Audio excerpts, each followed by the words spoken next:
Lu tahu nggak bro, kenapa banyak usaha orang Tionghoa bisa tetap jalan bahkan waktu inflasi bikin orang lain menggap-menggap? Salah satu kuncinya ada di cara mereka milih bidang usaha. Mereka nggak asal buka bisnis yang kelihatannya keren atau ikut-ikutan tren doang. Mereka justru ngincar sektor yang paling basic, yang paling orang butuhin tiap hari. Lo bisa lihat sendiri, banyak toko kelontong, grosir sembako, pedagang makanan, sampai distributor barang pokok itu banyak yang dikelola sama orang Tionghoa. Kenapa? Karena barang-barang kayak beras, minyak, gula, mie, baju harian, sampai makanan sederhana itu nggak peduli inflasi kayak gimana, orang tetap beli. Mau harga naik 2 kali lipat, orang nggak mungkin berhenti makan nasi, nggak mungkin berhenti pakai sabun, dan nggak mungkin juga nggak butuh pakaian. Jadi logika dasarnya simple. Selama lo jual kebutuhan dasar, lo punya benteng yang kuat buat hadapin guncangan ekonomi. Nah, bedanya sama banyak orang lain, kadang bisnis lokal itu suka terbawa emosi. Ada yang tergoda buka usaha karena kelihatan keren, misalnya buka kafe mewah atau bisnis barang hobi yang pasarnya sempit. Masalahnya, begitu inflasi naik, daya beli masyarakat drop, dan hal pertama yang dipotong orang adalah kebutuhan sekunder, bukan primer. Jadi kafe yang dulu rame bisa tiba-tiba sepi, toko barang mewah bisa stuck, tapi toko sembako dan warung makan sederhana tetap rame, bahkan kadang lebih rame karena orang, yang tadinya nongkrong di kafe jadi balik lagi ke makanan murah meriah. Itu kenapa orang Tionghoa jarang banget terpukul parah waktu inflasi, karena mereka main di area yang paling aman. Lo juga pasti sering lihat kan, toko mereka tuh biasanya nggak pernah sepi, selalu ada aja orang masuk beli. Bahkan kalau lo perhatiin, mereka punya cara sendiri buat nyesuaiin harga biar tetap terjangkau. Misalnya pas harga gula naik gila-gilaan, mereka nggak serta-merta bilang ke pembeli, ya udah naik segini. Mereka kadang pecah bungkus jadi lebih kecil, jadi orang masih bisa beli walau cuma setengah kilo. Begitu juga mie instan atau minyak goreng, kemasan bisa disiasatin. Itu bikin orang nggak kabur, tetap loyal, karena walaupun duitnya makin tipis, kebutuhan dasarnya tetap terpenuhi. Strategi ini mungkin kelihatan sederhana, tapi dampaknya gede banget bro. Mereka ngerti psikologi pasar, ngerti pola pikir konsumen, dan ngerti cara bertahan tanpa bikin pelanggan kabur. Gua kasih contoh gampang, bayangin inflasi bikin harga daging sapi meroket. Orang biasa mungkin mikir, wah jualan daging pasti rugi, orang dah nggak bakal beli lagi. Tapi pedagang Tionghoa bisa muter otak, mereka nggak harus berhenti jualan daging. Mereka bisa nawarin potongan lebih kecil, atau nawarin alternatif kayak ayam, ikan, atau bahkan tahu tempe. Intinya, mereka nggak stuck. Fleksibilitas itu yang bikin mereka survive. Lo bayangin kalau mereka maksa jualan barang yang makin mahal tanpa strategi, pasti rontok. Tapi karena mereka selalu main di sektor kebutuhan dasar, selalu ada ruang buat adaptasi.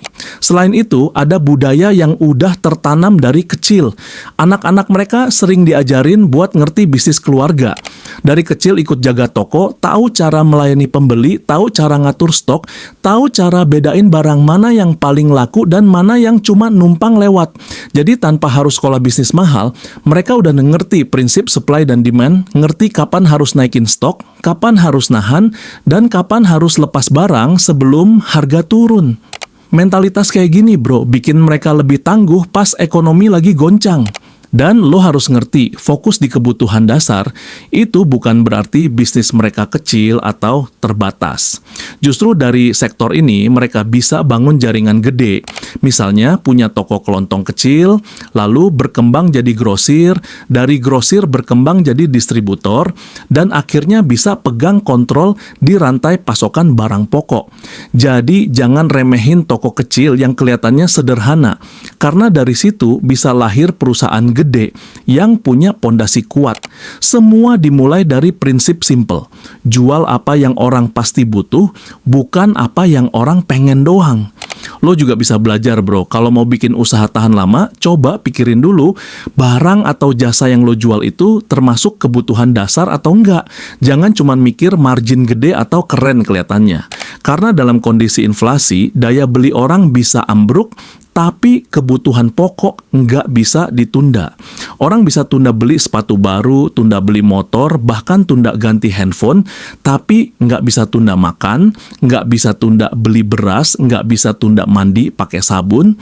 Itu kunci kenapa bisnis yang main di sektor ini bisa jadi lebih aman. Orang Tionghoa ngerti banget prinsip ini dan mereka jalanin konsisten dari generasi ke generasi. Lo pernah kepikiran nggak kenapa emas itu jadi barang yang begitu disayang sama banyak orang Tionghoa? Jawabannya simple bro, karena emas itu tahan banting.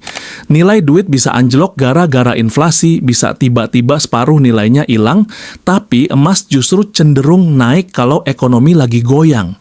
Dari dulu mereka udah ngerti hukum dasar ini, makanya mereka rajin banget nyimpen emas, bahkan kalau cuma sedikit, mereka tetap konsisten nabung.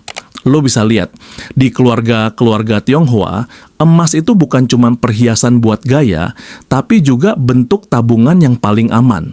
Kalung, gelang, cincin, bahkan batangan kecil, semua disimpan rapi. Buat mereka, itu bukan cuma aksesoris, tapi modal hidup yang bisa dipakai kapan aja kalau kondisi darurat datang.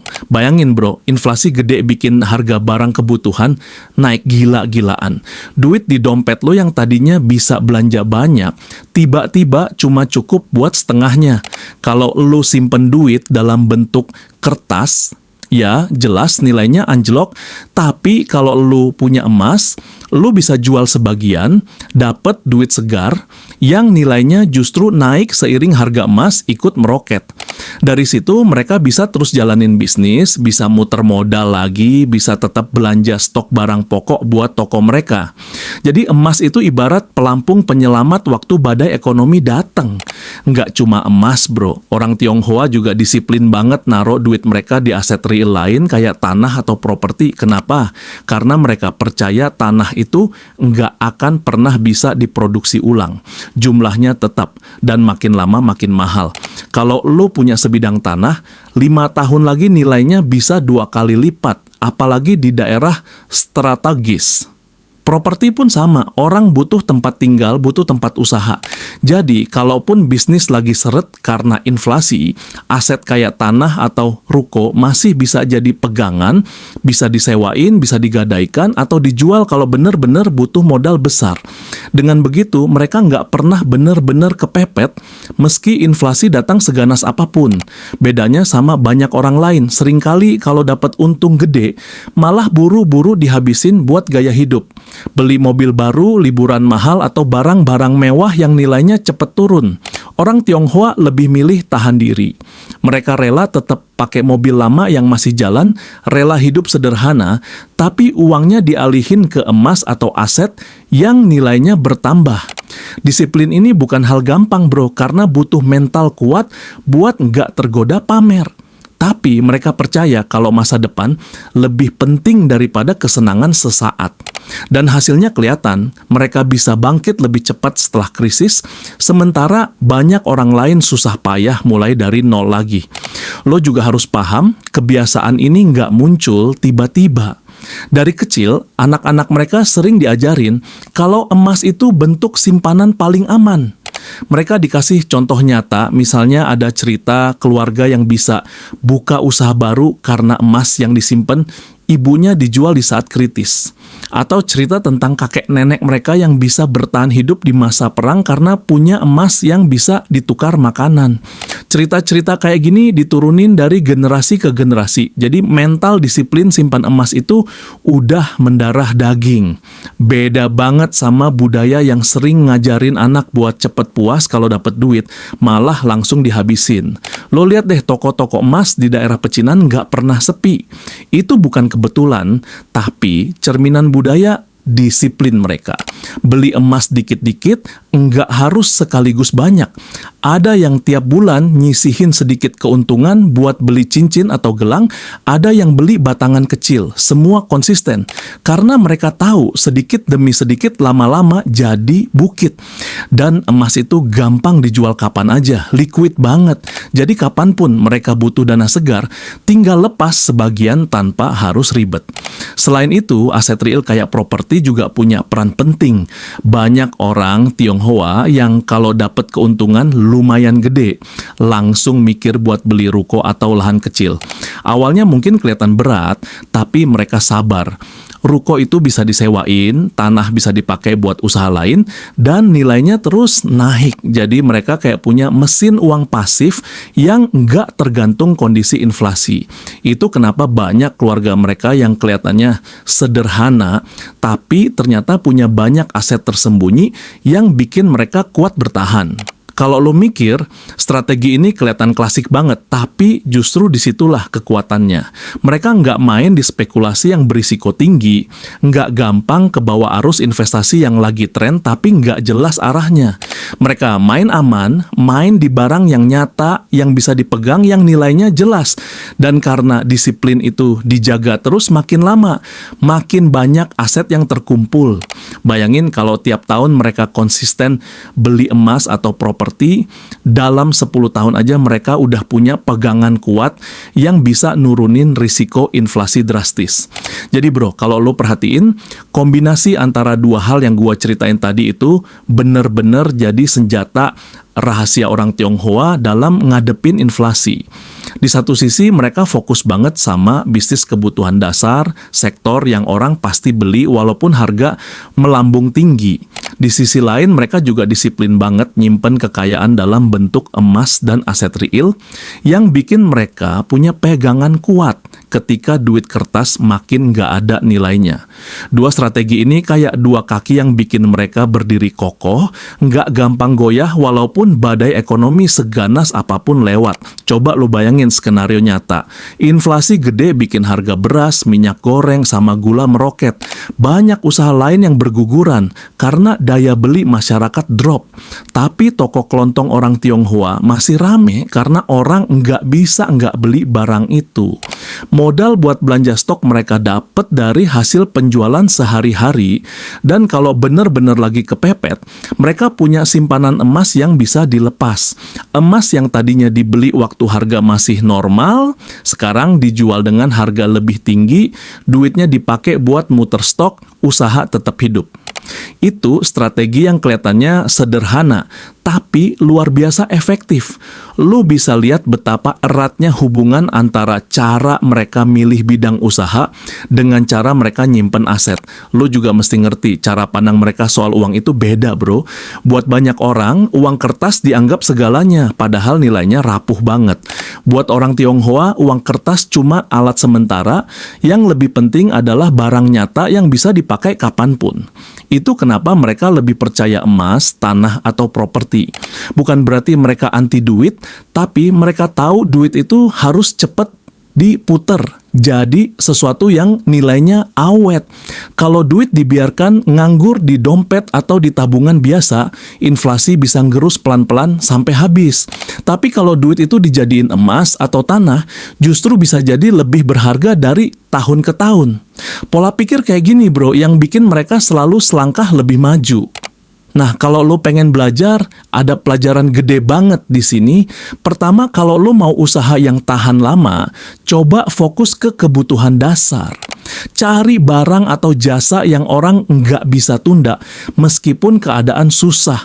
Itu bikin lo punya jaminan pelanggan. Kedua, jangan cuma puas kalau udah dapat untung. Biasain nyisin keuntungan buat ditaruh di emas atau aset real. Nggak usah langsung gede, mulai kecil juga nggak masalah. Yang penting konsisten, karena nilai emas itu nambah seiring waktu.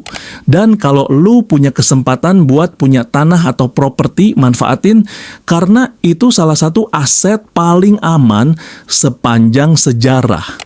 Lo bayangin kalau dua kebiasaan itu lo jalanin barengan. Lo punya usaha yang kuat karena fokus di kebutuhan dasar, dan lo punya tabungan emas atau aset yang jadi pelindung.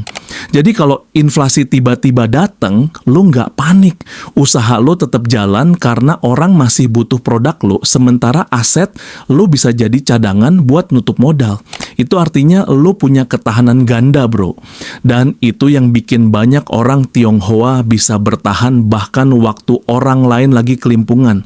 Gua juga harus jujur bro, semua ini butuh disiplin. Lu harus bisa nahan diri, jangan gampang tergoda gaya hidup mewah. Lu harus rela jalanin usaha yang kelihatannya sederhana, tapi punya masa depan. Lu harus sabar ngumpulin emas dikit demi dikit, walau kadang pengen banget dipakai buat hal lain. Tapi justru disitulah rahasianya. Kesabaran dan konsistensi itulah yang bikin strategi mereka manjur. Tanpa itu, semua teori cuma jadi omongan doang. Mereka nggak cuma ngerti, tapi juga praktek dari generasi ke generasi. Jadi kalau lo tanya gua, kenapa usaha orang Tionghoa bisa bertahan di tengah inflasi besar? Jawabannya ada di dua hal ini. Mereka ngerti bahwa orang nggak bisa lepas dari kebutuhan dasar, jadi mereka bangun bisnis di situ. Dan mereka ngerti bahwa duit bisa hancur nilainya kapan aja, jadi mereka simpen kekayaan di bentuk yang lebih kuat, kayak emas sama properti. Dua hal itu mereka jalanin bareng dengan disiplin, dengan konsistensi, tanpa tergoda jalan pintas. Hasilnya, mereka punya pondasi bisnis dan finansial yang susah digoyang. Dan kalau lu mau belajar, lu bisa ambil pelajaran berharga dari cara mereka ngadepin dunia yang penuh ketidakpastian.